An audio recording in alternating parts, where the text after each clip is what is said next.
नमस्कार दोस्तों, मैं राज आप सभी का स्वागत करता हूं अपनी YouTube चैनल नॉलेज नेशन में। आज का जो हमारा टॉपिक है वो बड़ा ही बेसिक सा है, बट अगर आप ये बेसिक समझ गए और आपने अपने फाइनेंशियल पर ये बेसिक अप्लाई किया तो ये आपके फाइनेंशियल में बहुत बड़ा डिफरेंस क्रिएट कर सकता है। बेसिकली आज का जो टॉपिक है वो ये है कि हमारे छोटे छोटे डिसीजन किस तरीके से हमारे पैसे को अप्रिशिएट करते हैं, डिप्रिशिएट करते हैं या न्यूट्रल रखते हैं। इसके लिए आज हम एक एग्जांपल लेंगे। आज 12 जनवरी 2023 को सपोज मेरे पास 1 लाख रुपए हैं। अब 12 जनवरी 2024 को मैं क्या चाहता हूं, मेरे पैसे कहां तक जा सकते हैं, कितने मैं इसको अप्रिशिएट कर सकता हूं, कितना डिप्रिशिएट कर सकता हूं या इसको न्यूट्रल रख सकता हूं, ये आज हम देखेंगे। तो पहला मेरा पॉइंट ये है कि अगर मैं इस पैसे को कुछ नहीं करता, ये पैसा मैंने ना खर्च किया, ना मैंने किसी को दिया, ना बैंक में रखा, बस घर पे रख लिया अपने पास, तो उस केस में 12 जनवरी 2024 को इसकी वैल्यू क्या होगी? क्या ये 1 लाख ही रहेगा? नहीं, ये 1 लाख नहीं रहेगा। क्योंकि अगर आप पिछले 5-6 साल का रिकॉर्ड देखते हैं तो आपकी जो एवरेज इन्फ्लेशन है वो 6% है। तो आपका जो 1 लाख रुपए है इसकी वैल्यू 1 साल बाद अगर यही 6% हम इन्फ्लेशन पकड़ते हैं तो वो 94,000 होगी, क्योंकि 1 लाख रुपए की वैल्यू गिर जाएगी, ये पैसा डिप्रिशिएट हो जाएगा क्योंकि महंगाई बढ़ जाएगी।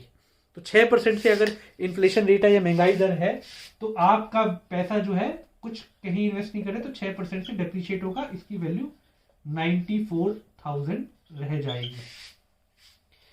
अब यानी कि आप कह सकते हो डेप्रीशिएट होगा। अगर मैं पैसे को कुछ नहीं करता, सिर्फ अपने पास घर में रखता हूं तो वो पैसा डेप्रीशिएट हो रहा है।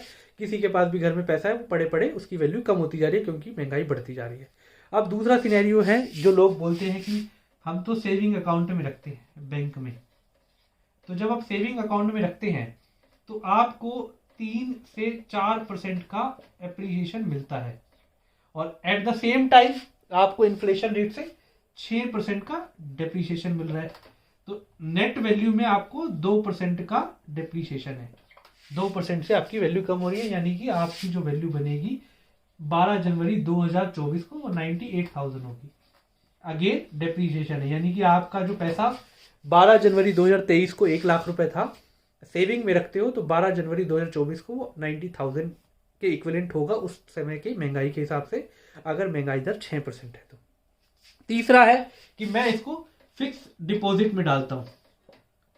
फिक्स डिपॉजिट में आपको एवरेज जो है वो 6% का ही एप्रिसिएशन मिलता है और एट द सेम टाइम महंगाई दर भी आपको 6% से डिप्रिशिएट कर रही है। तो नेट शेल में ये 0% रहेगा, यानी कि आपकी टोटल पैसा जो 1 लाख है वो 1 साल बाद भी उसकी जो वैल्यू होगी उस समय की महंगाई के हिसाब से वो 1 लाख ही होगी, उसकी वैल्यू न्यूट्रल।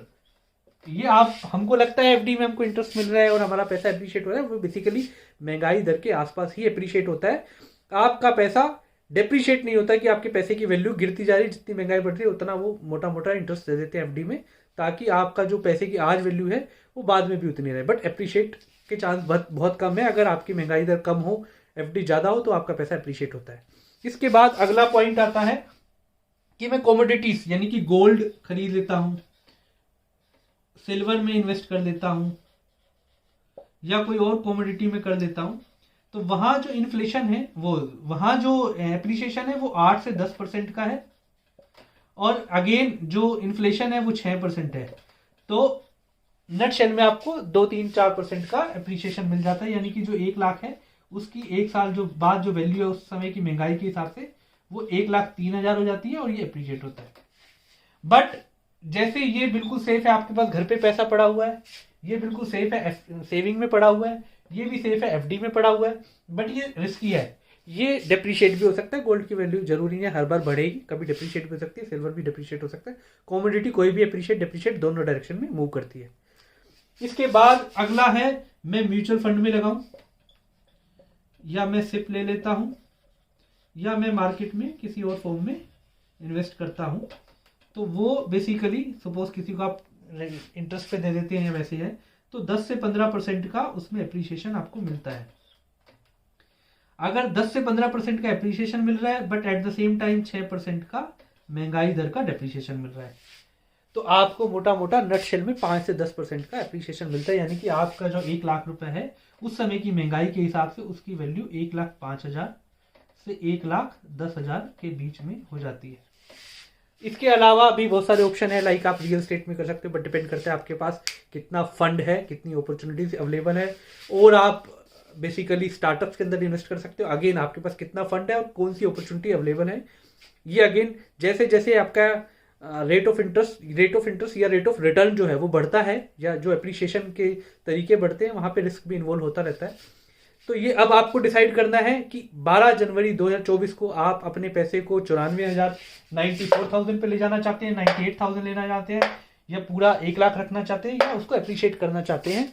आई होप आप सभी लोगों को कुछ ना कुछ सीखने को जरूर मिला होगा। इसी तरह की इन्फॉर्मेटिव वीडियोस देखने के लिए चैनल को सब्सक्राइब कीजिए और बेल आइकन को क्लिक कीजिए, ताकि जब भी नेक्स्ट वीडियो आए आपको नोटिफिकेशन आए और आप वीडियो देख के कुछ ना कुछ सीख सके या फीडबैक मुझे दे सके आगे फर्दर इंप्रूवमेंट के लिए। नमस्कार, धन्यवाद।